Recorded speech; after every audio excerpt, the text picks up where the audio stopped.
No bye, no aloha.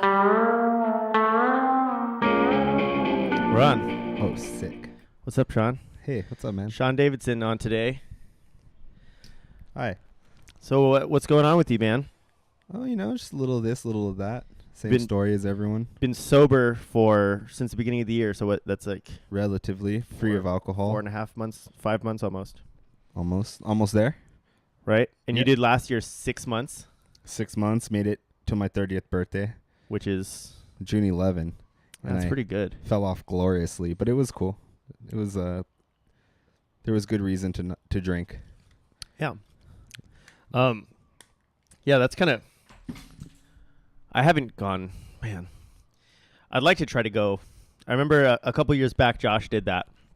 He went probably a 6 months or something too. But you plan it, right? Well, kind of. I just kind of wanted to stop after a while. I was tired of being hungover and sick, apologizing to people. Yeah. Wasn't fully myself drunk, it started to become more and more somebody else. And then you're like, the sober you is cleaning up that person's mess and shenanigans. And Mhm. you're like, it gets kind of exhausting. Absolutely. So then, my buddy, do you know Drew? He used to live out here. Drew Melvin. Anyway. Yeah. Yeah. He's on the same kick. Yeah. The He Lake quit House drinking completely though, because you're trying to go for a year right now, right? He's just done with drinking. And No, I met him when he came out here, and I actually started following him on Instagram, and Yeah. he's like a low key inspiration for me because Oh, I see nice. that he's on that trip. and he yeah. does, and he likes the acid too. Yeah. He likes it a lot. I've been in his DMs. Oh, really? Yeah, So yeah. so you know him. We're talking. Yeah. Yeah. Hey, Drew. So I'm sure that the acid thing didn't just start, but you're way more exploring it now that you're not drinking. Yeah, definitely. It's also been a part of it, psychedelics like psilocybin as well, like shrooms and LSD. I started doing initially to help me stop drinking, which sounds kind of crazy, but it definitely helped. I still had my edge, just being completely stone cold sober. Hats off to anyone that can just do that, but it's tough. It's super tough, I've always been a stoner. And then I was a bit of a drunk for a minute, and then when it was time to stop that, I needed something else, some distraction. But I guess what it is, it's like you kind of internalize more and you start to really look into yourself. Mm-hmm. You start to really dig deep. And I think that's why a lot of people have experiences with bad trips too. Sometimes you'll have a thought that comes across that's really deep and it's about you and it's something you maybe don't like, but that's good. You should be aware of those things, things Yeah. to work on. I'm pretty I said it with Josh. I want to try it, Yeah. but I'm scared of what would happen. I'm sure I'm not gonna die. No. And there's But- there's no lethal dose for I guess, what am I trying to say? Physically, I mean, yeah, you could probably go a little weird, but I know that it doesn't, if you're completely not totally nuts already, it's not going to make you crazy. Right. And then I guess the other version of a bad trip, right? Like you said, that death trip where you think oh my God, your heart starts beating hard, the walls are closing in, you're certain that this is fatal, but that's just you getting it's you just psyching yourself out, and it's like a snowball effect. You got to be able to train your mind to where you're you can recognize that first thought that starts the rest of it from spiraling into that, because usually it's a thought process that progresses, in my experience with having a bad time on any drug, and it's it gets a little worse and a little worse, until the point you everything gets tight, your chest tightens up, and you're to the point where you just want to lie down and nothing makes everything sucks, you don't see any way out of this. But I've been there just smoking dabs will weed. do that to me. Yeah, I've done it smoking weed, but I've also just done it sober. I did it when I was in New Orleans. I mean, it's just a panic attack, Yeah, it's or just a panic anxiety. And they're not simple. It's different for everyone, but there's some pretty relatable things to all of them, I think. I know exactly when it starts. The last one, I'm sitting there with 3 buddies Yeah. having brunch. Granted, we'd been drinking a whole bunch, so it was I'm already kind of not feeling that great. the That's next crazy. morning. That's exactly why I drank, is to not feel crappy. No, I was sober at the time. Oh, okay. Yeah. So I'd been drinking a bunch the night before, woke up, went to brunch. Right. And I'm sitting there and we're all talking. and everybody was talking about like their first sexual experiences. Right. So it's like pretty, interesting It's conversation. a fun conversation. Yeah. Hopefully. It's super fun and like funny to be like, oh yeah, mine was at this age, mine was at this, whatever they were. So the conversation was going good, and then all of a sudden, this is always what happens to me is I just start to hear every conversation in the whole room. Yeah, I know the feeling. You know what I'm saying? Yeah. And All at once, but separately. All at once, but separately. And I'm like, oh, God. Yeah. And it's just like, here it comes. And 9 times out of 10, I give into it. And I'm like, oh, boy. Yeah, you can. And I get up and I just got up and I had to walk away. Yeah, and, sometimes that's the best thing to do in that situation. But that's what I feel like if I was just, I'm always really interested to hear people's experiences with different drugs. But I'm like, it sounds, especially the psychedelics, they sound so appealing, but I'm still like, so I'm not sure. So that's the thing too, man. Like, dig around. I don't know too much about it, and I should know more. But I know that they're experimenting, and whoever they are. But I've read somewhere that experiments are being done with like psychedelics to help with PTSD and depression. And they've anxiety. been doing that for a long time. And you know what, man? I don't know. Even consider it as a shock treatment, I guess. Like, you could just shock yourself out of it to where, like being sober, like you'll be completely normal and you're like, oh, I mean, I don't know. I guess like it's a progression, like you think it's going to go one way and it doesn't, I guess is what I'm trying to say, and I started in a really controlled setting, and this is coming from someone who had like really bad anxiety in my early 20s. Mm-hmm. Like, I would have like straight up like tunnel vision. I need to sit down. Like, when I was going to KCC, I would like literally be like in between classes and go lie down on grass. Yeah. And I didn't care what anyone else around me thought of me or anything. I literally felt like I was dying, like the sense of impending doom. But did you like, cause I'm to the point with it, at least where I know it's in my head. I know it's nothing physical. I know I'm not dying. You're getting closer then. Yeah. Yeah. You're getting closer to a finish line. When was the last panic attack you had or anxiety? Probably years. Yeah? Probably like years and years. I'm envious. It's like now I see it for what it is, and I've been more aware of the thought process. I've been trying to be, and that's a part of me not drinking too. It's like trying to be more positive and like love forward and just like, so that's also me internalizing and knowing my own dark thought process and knowing when it's starting to get even like hyper negative, and not just at myself, but the people around me. Like, I'm in traffic and I start to be like, fuck this motherfucker. Like, that's a tough time to get it. Yeah. And I'm just trying to be more aware. There's no escape. Oh, driving always. Yeah. When I was hungover and I had to drive, that's probably when anxiety was the worst, where I'm like, and like massaging my neck and just, you can't sit still, but you want to relax. You're trapped. You're stuck in this glue. You're strapped into a chair. Yeah. In a little box, and you're like, I'm going to have a heart attack, and this is how I'm going to die, is I'm in traffic on the freeway. I understand the thought process. Just talking about it right now gives me like the tingle of it. Like, it's not coming on, but I mean, it. Let me know if it does. No, that'd be so terrible to be doing this and then just be like, I'd probably just. If it comes on, I'd recommend just taking one hit of acid and just calming down, So when did you try acid for the first time? Pretty young? Oh no. Well, what's funny? The first time I ever got high on anything though was young, and it was with Jacob Hairdo at the old Club Pauahi at a Boy Band John show. You remember Boy Band John? Of course. Okay, I got a chocolate mushroom from someone that he knew through one of you people out there, some of the hairdo days, But that was the first time I ever tripped, and I remember like it was super fun and awesome, and it was like I remember being in this like dreamlike state because I was like 15 or 16. Damn. So it hit super hard, and I loved it. I really enjoyed it, And I've always been like kind of a weird kid. Like, I always like augmented reality and just like, I don't know. I like when things weren't completely going normally. I always enjoy that. But you're more into doing it on the regular now that you're not drinking. Yeah, definitely. Like, how regular? For like what, like acid or shrooms? Yeah, or either. Just psychedelics in general. Maybe like bi-weekly. Okay, at least. That's not crazy. Yeah. I'm not like doing this like Monday through Saturday. Like, it's not like a coke habit. It's just like I enjoy getting like a little weird sometimes, and it's like I'll have like a Saturday night when everyone's out getting wasted. I'm at home like working on my music and like microdosing, which is like a hit or two. I'm really digging that synth stuff. So like that's a product of me playing with psychedelics and like locking myself in, and like now the next step is I'm in the process of getting everything else I need. I need like a USB interface, and I need Logic and a computer.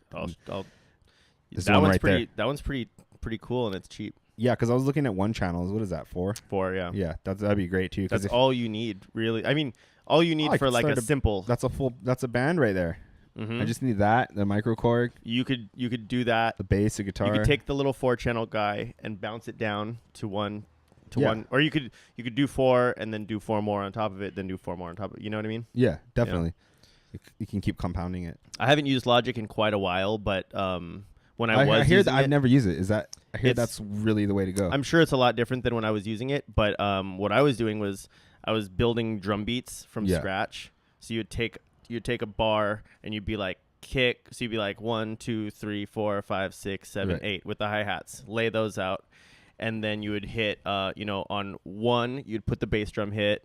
2, 3, 4 you put a snare drum hit, and then you know what I mean. Yeah, and you The basically mathematics of a drum beat, and then you chart it all out. What sucks is you got to get the velocities right, because not when you're riding on the when you're going 1, 2, it's like 1 and 2, like with a hard and then a soft. Yeah, that's what I'm funny you saying? mentioned that, because I played around with this app on my phone just because when I was at Disneyland and I was like at night in the hotel and I was like, fuck, I'm just like bored. I wanted to play music, It's like my mom and Paul are gone to bed already, and I'm up till like 3 in the morning every night, no matter what. And it's like, so I'm like, I just wanted to mess around with beats. So I actually experimented with having to put a drum beat to something like that, and it was so frustrating because like in my head I hear like boom, boom, pa, pa, boom, boom, boom, pa, like something like that, and it's like it's so like robotic, boom, boom, boom, boom, pa, boom, and it's like I couldn't figure it out. It's though. all about the velocities. So that's good to know. Yeah, so I'll like look for that. like say you're doing like a drum roll, it's kind of fun because you can just they go from light, like they go from like blues to reds. Okay, Just like it's like color assisted. just like the See what's hotter. Yeah, harder and softer, right? Yeah, right. So you can take it and you can just drag it up, but you don't want it to be exact, because like your dominant hand's usually going to hit a little harder than your other hand. Right. So you want them to go you want them to stagger on the way up. You kind of want it to mimic like a human hit. For sure. Almost as Yeah. much as closely as possible. Yeah. And if you take there's programs where you can get, they'll have like hundreds of drum beats and you just drag and drop one. Yeah. And you can see the velocities and how they're built. But Oh, there's that's- definitely going to be situations where you're like, oh, this is the drum fill that I want it to be. I want it to be my drum fill that I would play. And then you could just use a live instrument. You could use a MIDI controller. I mean, if you had to, you could. Yeah, use, I suppose. Yeah, I mean that's This was or a all beat machine. This is all basically just going in with one USB. So I'd make the drum beat, do a bass, do a bass line, do a guitar part, and then sing into it. And I probably still have some of them laying around somewhere. I don't know. I recorded a whole bunch of stuff that way, and it has you can tell it's not a real drummer, but yeah, but it keeps a beat and it gets the point across. yeah, it's fun. And that's It's fun. kind of Yeah, so I think if you wanted to get that set up going, it'd be really simple. You have the laptop already? no. That's the next thing Oh, on you the gotta list get of things. Yeah, you got to have the computer. that's the one major thing right now holding me back. And it's like at least I'm like documenting those videos like I'm putting on Instagram. It's just like even just reference points for me to come back to. Because if I don't do that, you ever try forget to remember Yeah. a riff? You're like, this riff is so banger, like I'm never gonna forget it. And you go and take a crap, and you come back and you're like, wait, what was the Yeah, downbeat? it sucks. You're like, well, you don't even know the downbeat. You're like, I don't what? remember how any band would write a song. And well, I think they would morph. I was Yeah. talking to somebody about this, and when you were young, when I was young, and you started a band, you'd go write a song, Mm-hmm. and you'd show it to the band, Right. and then you wouldn't practice. Well, me anyway. It was once a week practices. Right. So you'd go in and practice, and then come back the next week on the same day at the same time, and be like, "How'd that song go?" Probably change it. Yeah. It probably wasn't the same as it was the first time, and maybe it gets better, or maybe it's not. Maybe you're Sometimes it's lost forever. yeah, for sure. Yeah. And now I have a little recording device in my pocket at all times that I'm like, I could be on the road and I got a good melody in my head, sing it into the phone. Right. And that's so crucial. And people Yeah, like it's killer. you gotta I started actually doing that, like so my voice memos I started with, Mm-hmm. and now there's like 100 something voice memos that like I've been telling myself I'm gonna like get like super stoned and get like a 5-shot espresso drink and like just sit down and go and like categorize them. Because some of like I've gone through it every now and then, I'll find stuff that I'm like, oh, that was really cool, and then go back and be like, I didn't like that so much, and just delete it out of there. Mm. But it's kind of cool, like, to be able to access those. But anyway, so there's this like new app. I don't know what it's called, but it's the same thing, but it's for music, and like it'll listen to when you're playing music. It's weird, like it can sense if you're playing it. What? Yeah, it's crazy. So like I've been playing with that, and it also it'll tell you what notes you're playing. So like for me, it's great because like I don't know what the hell I'm playing on the vocoder. So it's like, oh, I didn't know that I'm starting in B sharp or something. Like I didn't know that, and now I'm like, it's also forcing you to learn different notes and keys and how you can work through them all. So it's pretty cool. I'll let you know before I go. I like that though. Yeah. I like what you're doing because, I've always kind of had this opinion that people who don't really know what they're doing kind of come up with more creative things. Definitely. Where like I'm locked in this box of not like I'm some master musician that I know everything, but I know enough of music theory that I get trapped in it. I was just thinking about that earlier today, actually, with musicians in general, about like, because I was thinking, I knew I was coming here and I was thinking about the scene, and so because naturally I go through the thought process, like, where did I meet Nick and all this stuff, and I was like, oh, playing music, you know, back where did in the we day. meet? At Jake's house or something? I don't remember. I remember when you had that car. What was not a LeBaron, but the one car with a Buick Regal. Buick Regal with blue racing stripes. No. Do I always get that wrong? It was red with white racing stripes. Okay, that's red. funny though. I think that's really funny the way that like you just believe that in your head. You know what I mean? Yeah, it's such a trip. No, because that's how I've always remembered it, and I feel like we've had this conversation before. It's Where funny. you're like, no, it's the red. I wish with I the had a white picture stripes. of it. I wish someone did. Well, we didn't have phones in our pockets all the time back then. Exactly. That was when you had to meet up with people. You made a plan. You made a phone call to the home phone number that you had memorized. And you're like, be there at 2:30. I miss it. You better have been there at 2:30. I miss it so much. Yeah. I hate that we had to text each other. How many times total? Like at least 6 to times make sure that back this and was forth. going to happen. Hey, so we still on? Hey, so we still on? Like, Even- and I don't fault you for it. That's just the way that the world is now. But I'm like, yeah, man, we're still on. Like I said, I was going to do this. Yeah, I was driving out there to score. I was going to North Shore to go score, and then I was like, am I doing this for nothing? Like this was my plan. That's so funny. You You're know? acid. Yeah.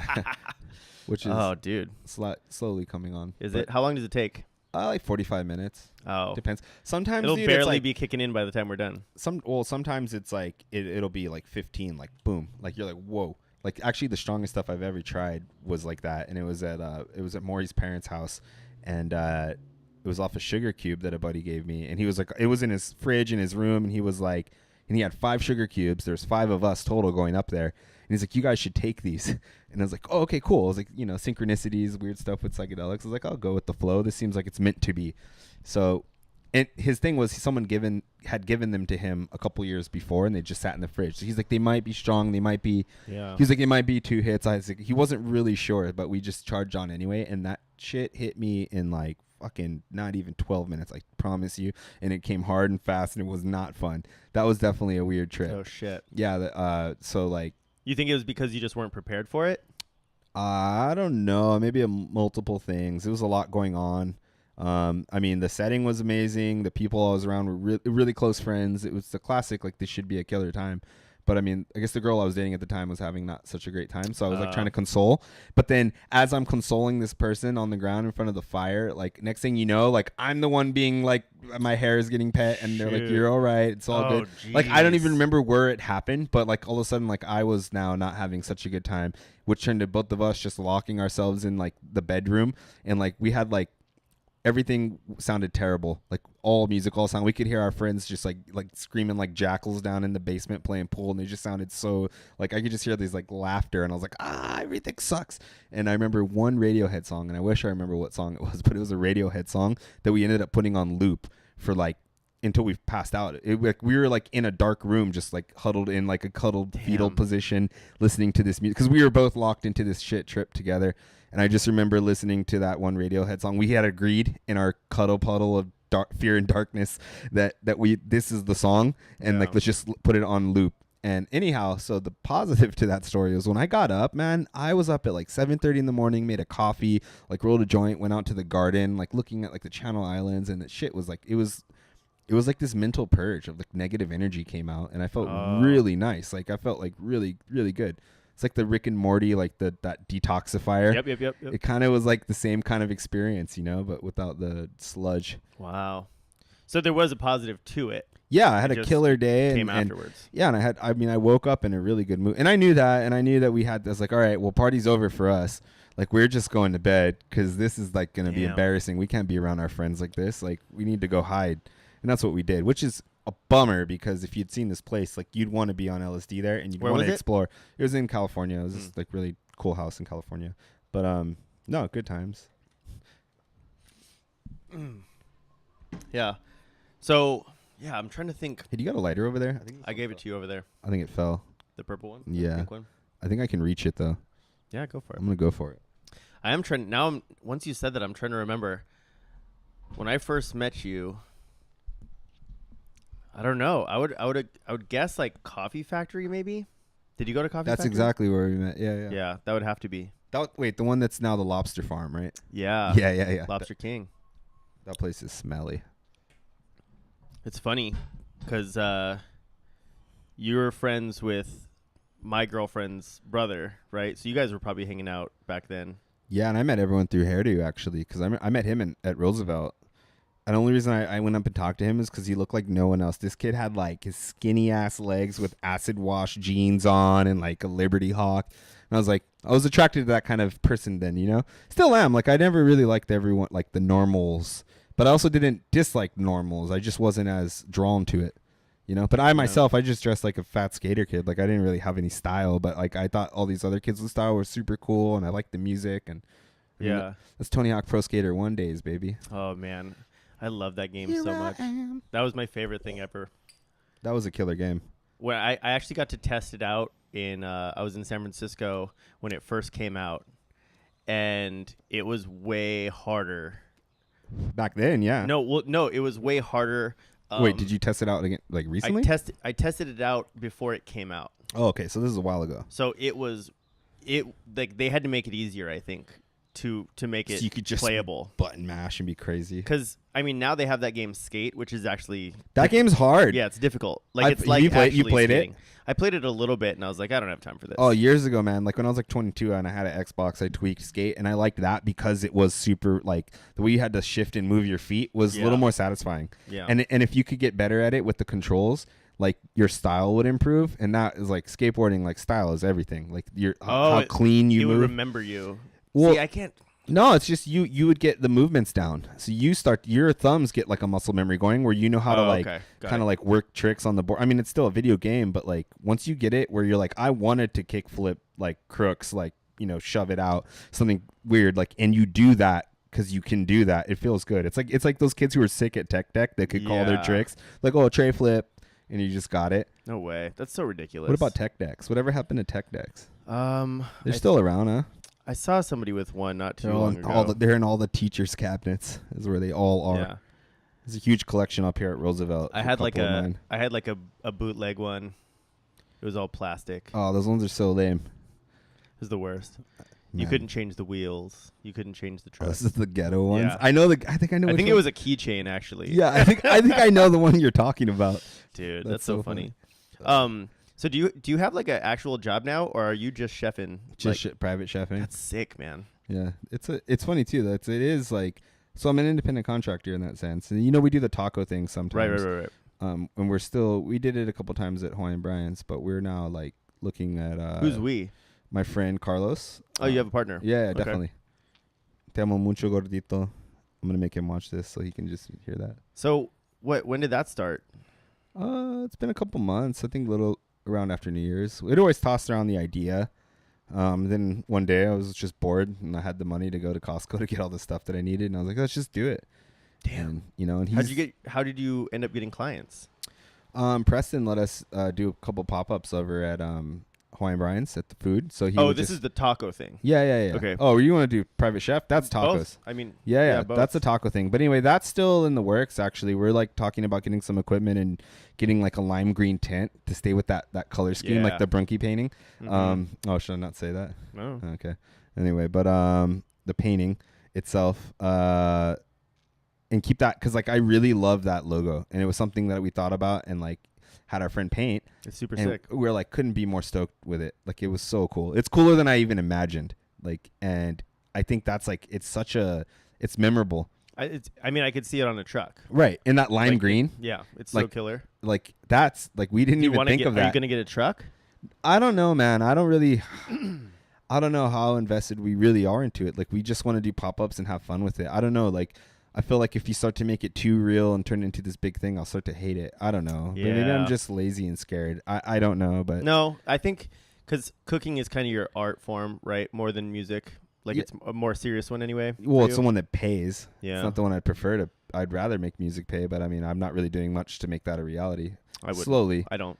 but I don't mean, like getting paid playing music. I It's- mean, I it's like like getting it- paid, but if it's yeah. my job, I get over it so fast. Yeah, and that's the thing. That's the same thing with how I feel about the taco thing. I don't want to make that. I like to keep it as this special thing That's that we cool. do once in a while because we make some money and it's fun and it's like you're in and out.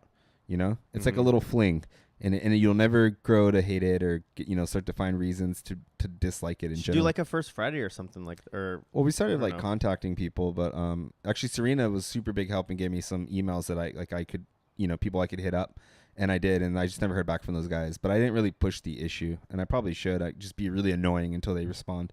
But I mean, it's pretty cheap. It's like $150 or so, and you get like 3 hours or something. You get a at pop Wine up. Brian's. No. This is at First Friday Oh, to be able to be in the right, block right, party right, to right. do it like actually legally and permitted through their thing. Mm, It's like $150. that's pretty cool. Yeah, and I mean you'll make that back easily. You better. I mean, you'd hope that you make that back. Shit, it would That suck lime to- green, you'd be surprised with that lime green tint and Yeah, that pig on it. for sure. It'll go. Like a easy up kind of thing. Is that what you're thinking about? Yeah, like the beach ones, That'd be so but getting a sick. custom one with the Dude. logo and the thing on it, I want one just And- for when I go camping, just to have that. That'd Yeah, be sick. should just get a bunch and sell them. dude. But then imagine coolers too, just like totally Oh my brand it. God. Like That'd the be thing is so rad. that logo and that color scheme is so brandable. Well, And first then- of all, you should definitely make stickers. But here's the thing, though. Those tacos are bomb, too. Like, and which is cool about the whole thing is that everything about it is going to be good. And, Carlos is amazing. Like, I help along and I'm trying to bring it all together, like, aesthetically and figure out, oh, like, he's more the. he's like the chef of it. He's the one doing the cooking and he's super legit. So, I definitely have a lot of input on it. But, I mean, if anyone's like, hey, that salsa's killer, I'm like, he made it. I didn't make it, nice. But, yeah, man, he's doing good stuff. And he really wants it, man. This guy he's super passionate about it. Does and he have a day job? yeah, he does construction. So Yeah. it's his passion thing. Yeah, rather than but his main. We both, we kind of flirt with the idea of doing it a little more seriously, a little more full time. But for now, it's just a fun project. I feel like that's how the best stuff takes off. A lot of stuff that started out as trucks Yeah, eventually gets a storefront. And it's like I I think Pig and the Lady started out like that too. yeah, and that's kind of like why, like we're talking about doing like private parties and like doing birthdays or whatever, like catering too, because we could definitely cater. And we have a lot of support and equipment and things that we can pull and we can make it happen. Maybe Johnny Boto's wedding. You should talk to him. Oh yeah, hey Johnny, hire us for your wedding. I want to eat tacos at his wedding. One thing we got to work on is the salsa. The salsa's a little bit too. It's a little too spicy, I think. Oh, that's good.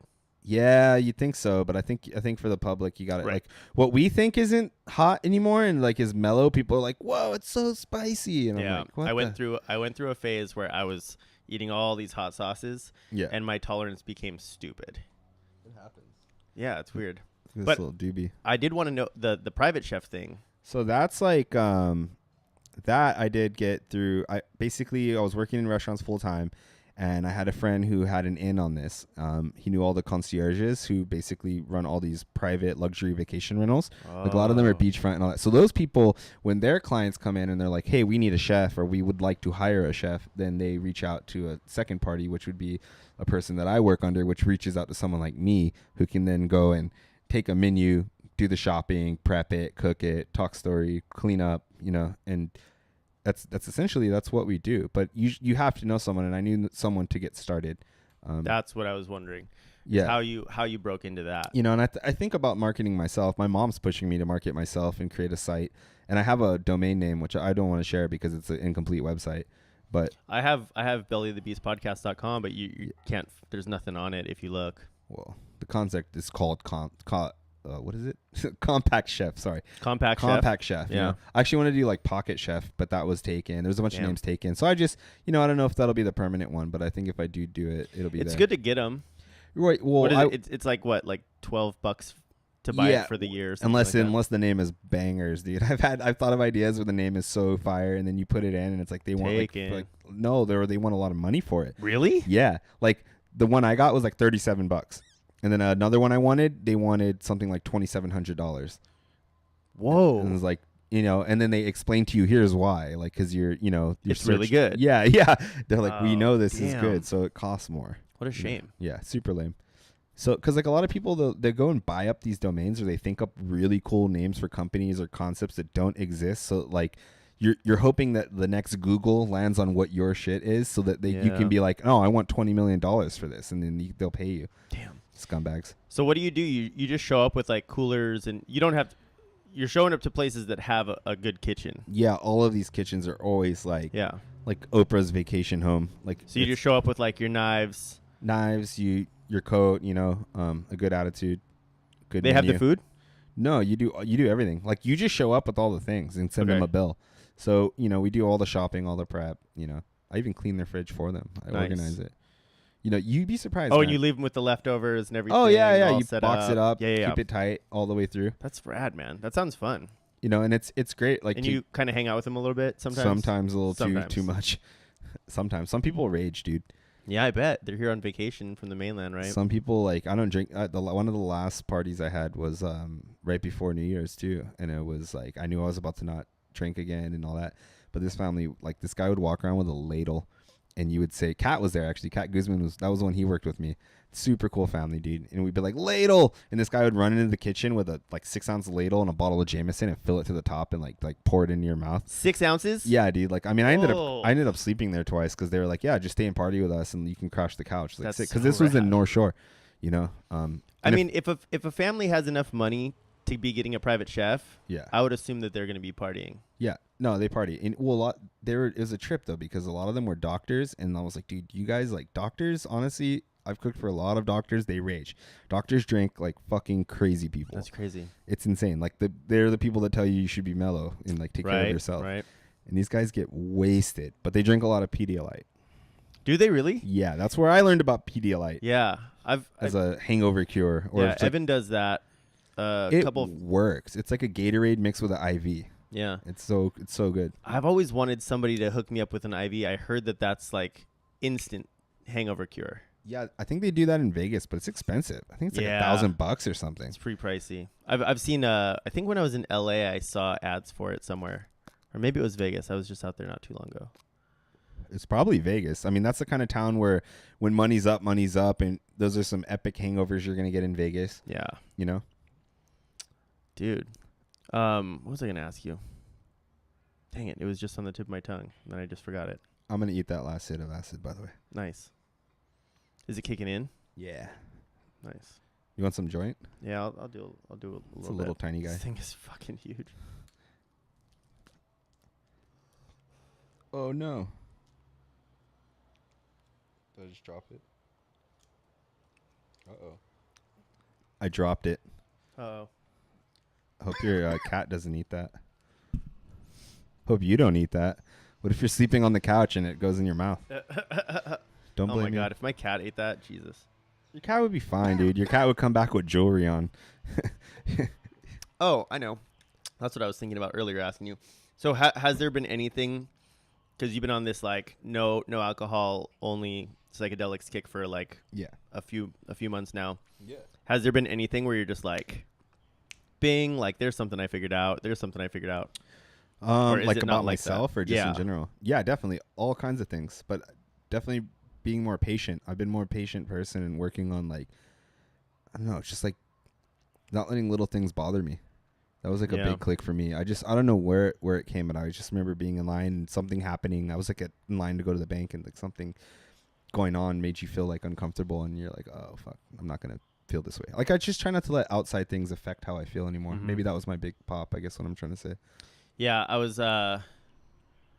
having this issue at work, and I remember I dealt with it, and I walked away from the situation, and I was like, I'm good, and I was like, I'm not gonna let this affect me as a negative. Right. Although 9 out of 10 people would be like, oh yeah, that was a negative thing that happened. Right. And I'm going to feel shitty about it. Right. And I was just like, you know what? I'm just going to look at it as I'm just going to learn from it and walk away. And I'm really trying to get myself into that mode more and more and more all the time. Just with the positive thinking. It's not so much that the right thing to do is always going to be in your mind. If you have two choices, it's going to be the harder one.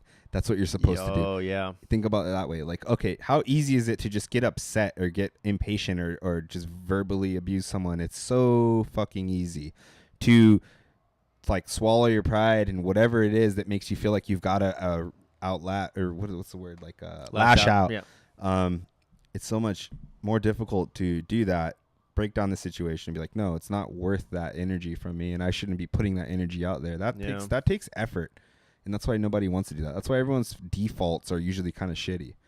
Yeah, and I'm not by any means great at it, but I'm just trying more and more all the time to kind of focus more on the positive. I'm because terrible it's at more it. It's like what you draw towards yourself. Dude, law of attraction is real, man. If you start to think, even like, and it doesn't count, like you can't go like pick up trash on the beach and be like, look, I clean trash. Like right. Things like that don't count, man. It's like what you do when no one's watching, and even what's going on inside your own head. Like I think that with the law of attraction, that's all real. Like, well, it's like that 4 agreements. One of them is being impeccable with your word. Do you ever read that book or hear about that book? I heard about that book. I heard it's like everyone should read it once. It's pretty cool. I feel like a dick for not. It's really having read simple. it. It's written in very simple terms. It's very easy to understand. It's really short. It's palatable. And it just gets to the point. Here's what's up. And one of those things is, it's not necessarily like when I first read it, like be impeccable with your word. I thought it meant like if you say you're going to do something, do it. But more so like surface level. The words that you choose, if you're speaking and being positive, mm-hmm. you're just always emitting this positive energy. And I don't necessarily believe that, what you put out comes back. I think it's more like when you set your mind to notice the positive, then you're going to notice the positive more. And when you set your mind to notice the negative, Absolutely. It's still all happening. The positive still coming in, the negative still coming in. But if you kind of like brush the negative off and you go, that's okay, and right. you just relish in the positive stuff that happens, I think that's the only difference. It's just a mindset. It's a mindset, and you start to gravitate towards more positive things, or like people like start coming into your life that have nothing but positivity. It's crazy, like if you start to like move away and shift away from all that negative, it's just garbage. It's just gross. It's yucky. I call it yucky. Yeah. It's so yucky, You stay away from the yuck, man, and things are nice, I think that's also why I can if I can get super high, like I'm trying to be nice, and from inside out, I honestly am trying to be like better and nicer to people, and I'm trying to be more aware of how I communicate with people. And I think that improving on that is like everyone should do that. Every single person. If you think you're the nicest person, like just take a little look inside every now and then. Maybe you're not. Yeah. And I'm definitely working on it. Yeah, I don't think I'm the nicest guy, but it's funny. I've had a couple friends in the past. You're pretty nice. Tell me that. Yeah, I've had a couple friends tell me like, "Man, you're such a nice guy," and I'm like, I don't see myself that way at all. But also don't be self-deprecating. Well, no, I'm not. But I get a lot of feedback on how I'm a dick a lot of times too. So. And that depends on whether if those are like valid. It's not like naive. Right, like it's people that know you, like close friends whose opinions you trust. Yeah. The more I think about it, I remember, because I do believe this. I believe that once you set a program in your head, right, you're gonna run off it. Definitely. And one of those things was when I was a kid in elementary school. I remember another kid telling me they didn't trust me. It was like everybody was passing around these toys. And I was like, I want to play with them. They're like, no way, you're going to steal it, or you're going to break it, or you're going to do this. And I was like, I wouldn't do that. And they were like, that's you. That's how they kind of like, and I was like, oh, that's how people think of me. Well, right. But think about this, man. I read this somewhere that tripped me out. Like there's 2 versions of yourself always. There's the you that you see, like who you think you are, how you perceive that people see you and hear you and interact with you, and then the opposite version from their eyes. Yeah. So it's like what they, so it's like there are 2 of you that are 2 different things that exist. It's such a weird concept, but it's true though. Like, You know, like I imagine how you see yourself may not be how I see you, or vice versa. Truly, you know. Yeah. But I think just staying nice and staying true to yourself is the only way to go, man. Yeah. I mean, it's definitely what I want to do. Hold on. So anyways, Welcome back. back to that, what you've been making, that music you've been making. Do you have any I music want to talk projects? music. Do you have any projects going right now? Right now, it's kind of like Brian Hogan's helping me out with a couple things. I think he and I have like pretty similar vision, so that's the closest thing to anything coherent as a band goes right now. I'm just trying to stay away from chord-driven music for a little while. I've always written from guitar. Now I'm just like trying to write music like from how I feel with whatever I got around me, and that vocoder landed at my house by chance, and I've been playing around with it. And but yeah, no. So me and Brian are probably gonna try to put something together out of this, but Along the lines of that. along the lines you've of what been I'm doing. playing. But I think how I'll probably approach it, I'm like a lot of these ideas and phrases, like that's why I need to get that computer ASAP so I can get it, like start like really working through it, because just because I have a riff, that's not a song, right? You obviously know. So it's like trying to find a whole song, because sometimes you have this banger riff and you're like, I can't figure out how to make this work into a song. Yeah. And sometimes that's where also it's great to have outside help. People who can be like, hey, that riff's killer. What if we did this into it? Or, help you kind of pull it apart and give it room to breathe, I guess, and figure it out. I mean, that's what I love about being in a band. But I've got a couple ideas. The first one I was going to say earlier is you might want to just get a Mac Mini. You can get them pretty cheap. If you go, if you look up a refurbished Mac Mini. Mac Mini, okay. Is that what this is? No, this is just a MacBook Air. But what I'm running into is issues already is that I don't have enough space on this thing. That's the deal with these. Yeah, you need an external hard drive. Yeah. Yeah. So you could, but then you're constantly exporting things to your external hard drive and bringing them back if you want to work on them again. I think you can get the Mac Mini. It basically just hook up to your TV, and then you get a wireless mouse, wireless. Oh, so it's just a computing system. That's all you really need, because your TV could be the monitor. Yeah. Oh, that's a good idea. I think Are those pretty cheap for you. Yeah, I think you can get a new one for like maybe like $700-ish. Oh, that's not bad. Yeah, I've seen them for like $300, $400, $500. You can get a refurbished one. I'm so weary with like secondhand owned, like any computing thing. It's not secondhand though. Oh, it's not? Okay. It's fully like Craigslist has deals, but I feel like I'm getting like a computer that has AIDS. Yeah, I wouldn't. Like, I wouldn't want to do that either. You never know. But this computer I just got refurbished, there's no accountability. and it comes fresh in a box. Okay. And I think it even has a little warranty to it. If you Oh, get but it it's refurbished released by Apple. from Apple, yeah. Oh, okay. So like buying it a has to be used- certified by them. Used car from a dealer. It's Right. like that's certified. Yeah. Certified, pre-owned. That'd be the first thing. And then I was just thinking when I went to the bathroom, I was like, okay, I'm not really doing anything with music lately since Rats broke up. Hell Caminos doesn't play all that much. And then I have my country band. Well, no, I am playing drums a lot in Oceans Deep. But as far as like being the front of a band or anything like that. And I was thinking what might be fun is to initially I thought start 12 bands in a year, but I think that's a bit much. Like just do a project a month. Maybe 6. That would be kind of fun. Maybe start one. It's funny you're saying this because I want to touch on this, man. Go. Start one. That's basically it. Start one, start a band in January and then play a show at the end of February.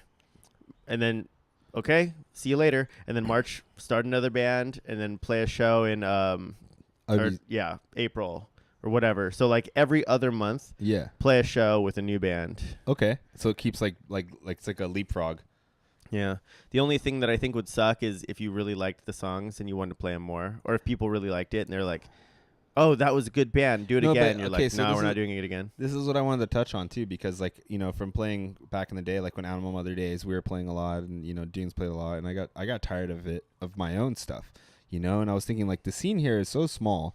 You get played out like pretty quickly. Like people get it's possible. Not even bored, but like it just gets to be like it seems like deja vu, like the weekends are repeating. It's like, oh, I'm back at Downbeat, it's Friday, and it's like lately, like right now there's really killer bands playing, which I'm super like grateful for in our scene. It's such a tiny scene, but I like the idea of that because you could have like this rotating thing going on. It'd be even like something to see. Like you get like 15 local musicians who are kind of game, who can like all work and play nice together and play like do like a band roulette, like just throw names in a hat, like choose 4 or 5, and whoever it is has to agree to meet at the studio, try to figure out like a set, and play it a couple times, and then it's gone forever, and then you throw another Yeah. 5 names in the hat. Well, if you pull out like 4, you pull 3 names out and they're all drummers, and then like, True, I oh guess shit, you're what right. are we gonna do? No, I mean, that'd be fun. Well, but you know what? Then you got to roll with it. I guess the drummer.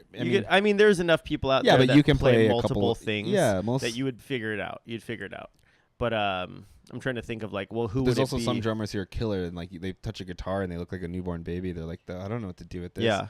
Okay, so like Brian Kim, for instance, if his name was in there, he only plays drums. I He's believe. newborn baby with a guitar.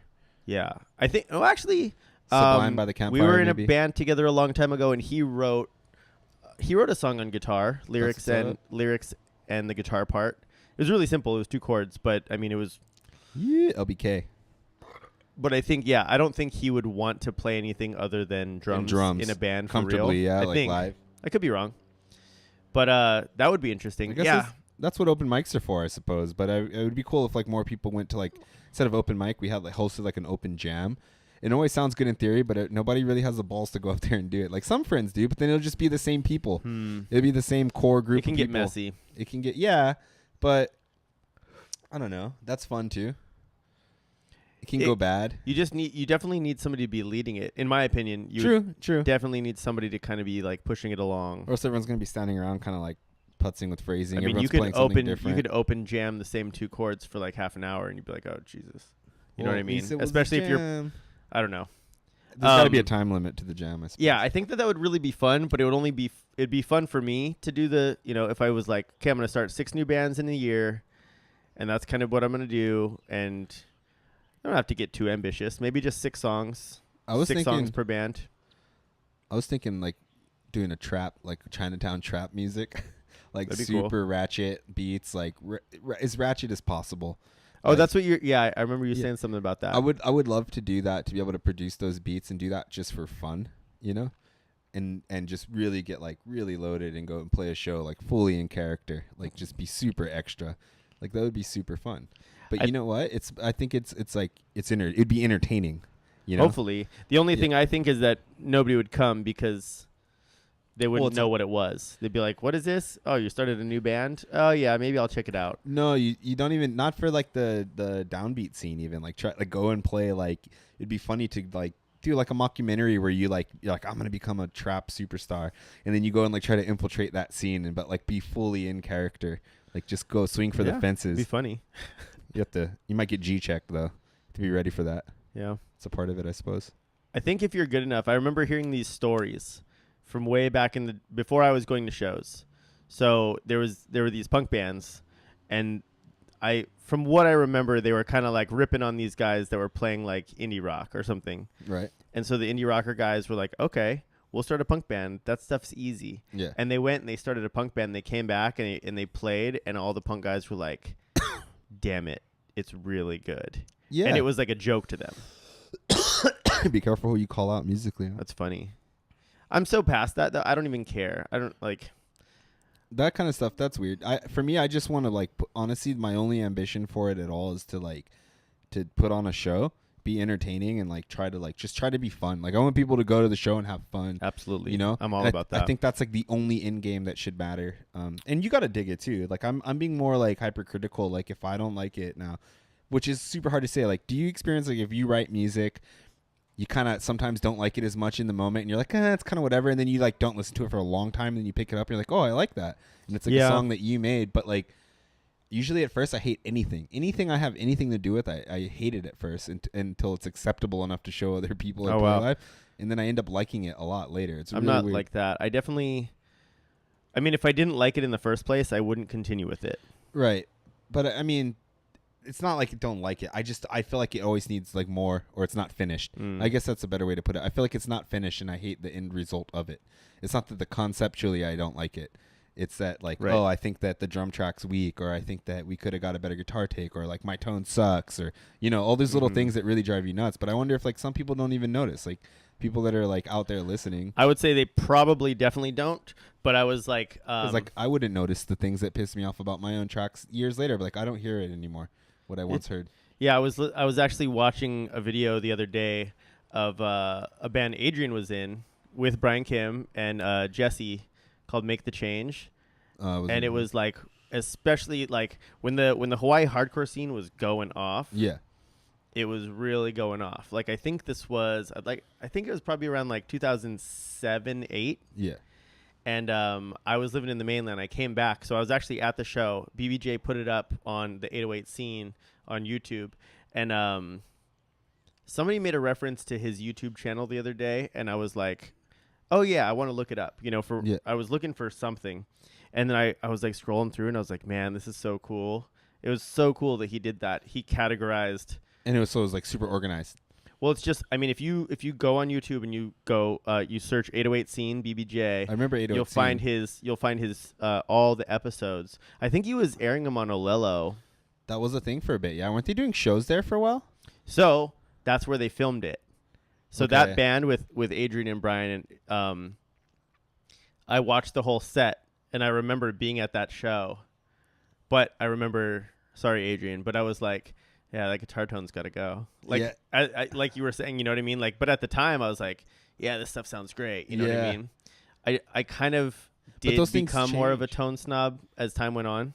I'm such a tone snob. I'm all about it now. But when I was younger, I had a Squier Strat and a PV solid state amp, Oh yeah. whatever. It didn't matter then. Then I had an Ibanez. It's dirty and sludgy and I had to have chugs when I was a kid. I had Right. to chug super hard. Yeah. But now, like, dude, I can get better tone than I can play for like days. Like, I can't play that great, but I can find Love good it. tone. I know good tone. For me, good tone starts with Fender. All things Fender. Yeah. Everyone has their. I mean, like, you know, like that's just because I'm partial, like twangy and kind of thinner. You know, so I definitely I'm all love that about- Fender to Fender action. Yep. Like a nice Strat or Telly through this. I'll show you this little amp that I got. It's the Blues Junior. Oh, sick. It's so killer. You can if you crank everything up, It's got balls too. Yeah. it gets gnarly sounding. But It's kind of fat. it's a 112 and it's 15 watts. 112s are fucking gangster, dude. It's all right. I mean, it's like It's a the slugger. It's like a it's heavy. smaller. weight. It's smaller than the deluxe. It's but that's only the cab is smaller because the deluxe is also just a 112. Right. You know, those the amps that they have at Downbeat. Remember that amp I sold you back in the day? Was that 410? That thing was sweet. Oh, it's a heartbreak. Yeah, you don't have it anymore either. I do have it. Oh, you still do? I do have Does it. it So not work? I got it repaired, and I was gonna sell it back to you. Yeah. And then I played it, and I was like, "Oh no, It's this such a sounds, it sounds so good." It's a good amp. Then I didn't play it. I think I played it once. I played it at a show when Black Square and Hell Caminos played Joe Gogo's birthday party at the Asylum, Okay. and I played it that night. I missed that fucking show. I played it that night, and it sounded great, and I was pumped. Then I took it to the practice studio, and I let a couple people use it, and next thing you know, it's not working again, and I don't know what happened. That's the same thing that happened the last time it Do broke. you leave it in the studio? Yeah. If you care about anything, don't leave it in the studio. Well, I would put on this. I believe that nobody was really playing it. It was more just like I told a couple people like, oh yeah, you can play it. You can play it. You gotta hide the fuse. I know. That is the trick. You hide the fuse so that whoever like that played it last has to return it to that spot, and then you know who used it last. So if you're like, person A used the amp, Well, and you're like, that hey, is what my trick, happened? but I didn't want to say it out loud. No. Well, you just don't tell people where. Don't tell them where the fuse is. Yeah. Yeah, you don't hide it in the amp. Duh. It's not So in funny. his amp. Yeah. Yeah. I mean, if you keep it in your own guitar case or something like that, then there's not even a chance. Now you're telling them where it's at. Well, that's not where I put it, but that'd be a good spot. It would be a good spot. I don't usually leave my guitar at the studio. No, that's what I'm saying. Like every time I've done that, like and it's like I've been like back in the day, I've been drunk and just opened a guitar case and like I'm fucking jamming and just go for it. So like, dude, I get it. But like, everybody it's- in your studio is friends.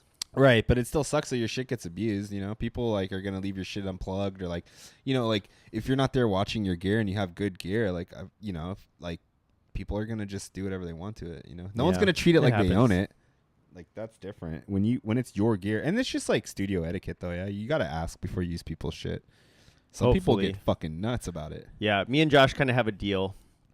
It's like if you see my guitar around, just play it. Yeah, vice certain versa. friends, like I definitely have those agreements with certain friends, but even then, those have conditions, right? And it might not just be them to me or me to Well, them. just be. It's like the biggest bummer is like you come back to your guitar and you notice the straps put back weird, and you're like, or that's not how I put it, or a broken string, broken or, string, or just strings missing, dude. I've had shit just like like strings out of the like someone used them or How do like you do that? You got a to. strap. I've had the sick tweed case that went with my Telecaster is just gone in the wind. Like I don't know who has it, what happened to it, but it's just gone forever. And I love that case because it looks like it's from 1952. Yeah. Because that's the 52 reissue, and that guitar looks like it went to one of those stupid custom shops that makes your brand new reissue guitar look like the original guitar. But that just happened by being a bastard to it, and I like that. I like it though. It has character, and that's my favorite guitar. What kind dude. of does it have the nitro paint on it? Yeah, and it's all chipping off and dented, and I like love it. Coleco did like this sick repair job. Like the head was like split in half down the middle horizontally, Whoa. and he repaired it, and it doesn't go out of tune. Like it's fine. Damn. Like it's crazy. Coleco's the best. Coleco's fucking really good at He that. always hooks me up, and he'll like the Dude, last time yeah. was I was like, yeah, I need to put this new battery case on my, this new battery holder in my acoustic guitar. Right. And he's like, okay, I'll help you with that. And he came over, he took out 2 screws and he pulled it out, and he's like, okay, Nick, you ready to change it? He's like, I'm gonna have you change it. And I was like, okay. And he's like, see that plug? And it was like, seriously, just if I had unscrewed it, I would have figured out how to do it in a second. And I opened it up, and he's like, okay, unplug that. Now put in the new one. Okay, now plug it in. He's now such a good screw friend. it in. And I was like, I'm so sorry. He's like, it's all good. He's like, That's it's cool. so him. But I was love just him like, so much. He's the best. I love. He has a Coleco. podcast, actually. Did you listen to it? No, You should check it out. I'm checking out your podcast, Coleco. It is called How's This with it's a Z. I was actually busting his balls super hard yesterday because I listened to it, and they were talking about this show that they did at Downbeat, and they're like, oh yeah, somebody got us a show at Downbeat, and I was Yeah. like, that was me. Where's my shout out?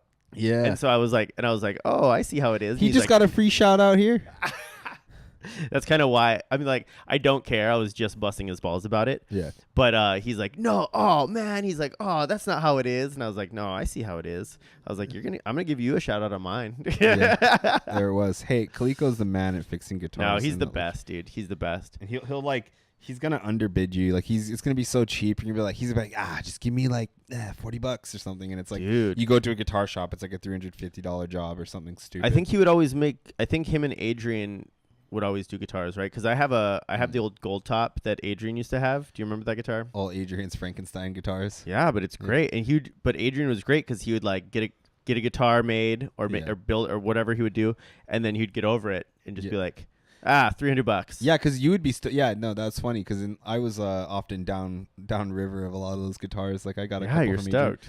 Yeah, and like you're like I'm in love with your guitar. It's really cool too. It's a gold top, and then the whole. It's not the typical red that you see on the back of a gold top. It's a little bit brighter. Yeah. I don't know. I dig that guitar, but I typically just hold on to mine. I still got. There's the only one that's safe. My bottom bitch is the Telecaster. That's my like. Is it the brown butterscotch? kind of? Yeah. That bright butterscotch one. That 52 reissue, man. The one I played in Animal Mother. Yeah. Mm-hmm. That's like my only guitar. That's the only one I really have. Telly's a good workhorse. Dude, it can do. It can so do a much. lot, yeah. Yeah, it can for do sure. a lot. And that one just has like I've literally been like just broke like rock bottom, like needed fucking cash and thought about selling it. And dude, I came close to it once, and here's when I always told myself I would be homeless under a bridge with this guitar at the end before I ever sold it. And I got to the point where I was willing to like part ways with it. This is when I lived in Hawaii Kai, and I met this guy in the fucking parking lot by the Pancake House out there, and like.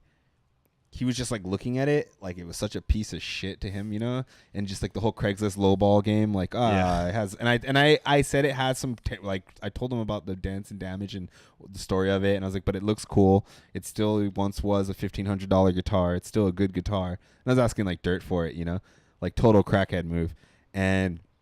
This guy looked at it like it was such a piece of shit that I was like, "No, fuck this," and I changed my mind, you know. And he was like a dick about it. He offered me like $100 and was just a dick about it. And I changed my mind, and I told myself, "This is why."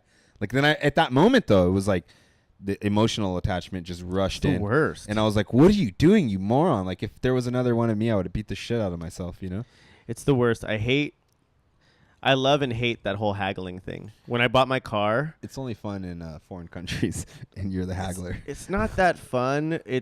I always feel like I always feel bad in the end if I get the price that I wanted and they're like, fine. Yeah, but that's within their bottom line, dude. Because like when I guess if you're really not gonna let it go, you're not gonna let it go. I'm a bitch about it, dude. I'll be like, dude, when I go to like Mexico and come back with knickknacks, like I'll haggle so hard, and then when they don't want to budge, I'm like, whatever, and I like turn around with like a sassy little bitch and walk away. Then they always come running like, okay.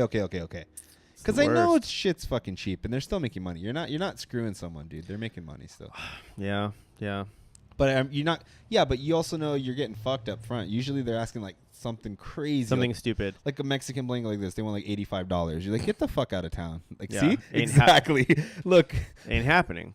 yeah, I was you're just already in- haggling with me. I was in New Orleans a couple weeks ago, or no, last week, whatever. It's Nolans. Say it right, sugar. No, I'm definitely not going to say that. But I went to the store and I saw this. It was like this knockoff Gucci 2-piece, like top and You know that's a thing now, right? The I know, knockoff I do know, Guccis. I You know. watch Slobbies? yeah. Okay. So you know. But so this was it wasn't I guess it was just a fake Gucci suit, whatever, and not a suit, but like just like almost like an Aloha shirt with some shorts. Okay. And I go in, I'm like, I want that. And initially, I walk in, I go, how much is this? And they go, it's this much, but for you, this much. Oh, you already know you're getting And I was fucked. like, okay, You don't know me. don't say that, because that's where you're pretending that your starting point is lower than what it really is. So it's So not. now you know it's even significantly lower than the second thing. So I was like, ooh, absolutely not. It's I'm not paying that. $5,000, but for you, $150. Yeah. It's like what? And I'm like, absolutely not. I'm not paying that because I know how these street shops are. So let's just get down to it. What are you going to let it go for? Obviously, they don't want to tell me. But I was like, I'll give you this much. And you he's got to like, have a bottom line and stick to it because like you got to make that decision to yourself. Yeah, for sure. What do I really want to pay to have this stupid fucking thing that I just gotta Exactly. have on vacation? Yeah. And on vacation, it's a sequence of things like that. You're like, I need this stupid fucking thing. Yeah. Alligator it's just head. a dumb thing. But Alligator head. Oh, Rhonda's gonna have a big like. She's going down to Florida and she's coming back with a bunch of like alligator heads. Really? And shit. Yeah, I think she's doing something with that. they had Crocs. Or wait. Yeah, gators. Little gator skulls. That's what she always says. Possum and gator skulls. That's They had exactly what she I went on a gator tour when I was out there and I saw. But yeah, the whole haggling thing. I straight up walked out of the store. I'm like, okay, well, I'm not going to pay that. He probably came but right I was up to you, yeah? yeah, he did come out. But I was straight up like, okay, well, if you're not going to budge, I'm not paying that. Yeah. And I was honestly walking away, and I was kind of bummed because I was like, damn it, I wanted to get that, but I'm not paying that much. That's stupid. It's Yeah. not worth it. And I walked out, and as soon as I walked out, my buddy's like, and I turned around, and he's like, okay, and I don't like the feeling. How about just set your price to what it's really supposed to be? I guess it's because some people will fall for it, right? Well, Some people will some people buy into that overpay shit. like crazy. Or some people are too like I don't know, if, not meek, but some people are too shy and Yeah. too afraid to Too timid disappoint to others. haggle. Yeah, or so they'll just go with it. Even though they know they're getting fucked, they're just gonna roll with it. Because I used to be this way, man. I used to hate disappointing people, so I would like just roll with things that I like. I instead of speaking my mind, and now I speak my mind too much, I think. But I mean, you know, if I don't like it, I'll just say I don't like it. Or if I think it's too expensive, I'm like, fuck that. No way. And I'll have an attitude about it, like fuck that. Because I feel insulted. Why would you insult me with such a price? I'm not an idiot. Yeah, Don't play me. right. Just be real. What do you want? And what do I want? I want that, but I'm not paying that. I had a guy in Mexico for a switchblade that I bought and I brought back. He told me it was Italian, Milano, and it said Milano on one side of the blade. But I like, dude, on the literal other side of the blade, it said China. Like he was trying to ask hella money. That's my haggling story, you know. And that's when I was like, you know, I looked at it. It was a sick fucking knife. It looks cool, and I ended up buying it. But I gave Did you it get to it him. back here? Yeah. How? Well, dude, it was funny. This was just in TJ, and it was with Dorian and Simone, and we went across the border and like got hammered and like fucking just like got just super sloppy touristy like TJ. And the bit of Spanish that I understand and know is enough to get around. I can communicate to the people. I can enough to like fucking haggle and enough to know like we keep us safe or whatever. But we were getting wasted, and we were just filling these black trash bags with just crap, like blankets. And we bought like a bunch of mezcal and brought it back, and we just walked across the border with it.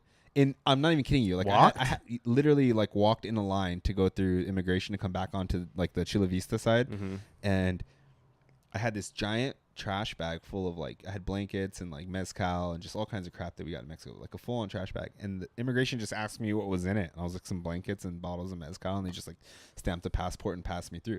Like I could have had like that could have been all Coke or something. Like they would. Jesus. It was like so random, you know. Yeah. Like, what are Were the they odds? searching anybody? Not really. Like some people. I mean, Maybe I it's don't 'cause really you recall. spoke. It was a busy port, but it is a busy port. There's all types of people walking across. It's weird. If you've never done it, it's an experience, but it's not true nature. Like it's Mexico, but it's not. You know. Yeah. It's kind of like it's like the Vegas, New Jersey of New Mexico. I don't know. No offense to anyone from Vegas, New Jersey. It's like I went my first time to Mexico. I went down to Ensenada. My uncle lives down there. that's like a surfer town, huh? I don't know. I'm not It's sure. not too far from San Diego. Is it like down Ensenada? It's down the peninsula quite a way. I think at But least it's a on the couple California hours. side, huh? I think it's a couple hours down. Yeah. I think that's a surfer town. But it was killer. It was rad. It was super fun. And then I went to Mexicali one time to play a show. That must have been sick. It was pretty cool. How old were you? Oh, that was only I think it was 2008. So I was like 26. Huh. That must have been really fun. Were you single? Yeah.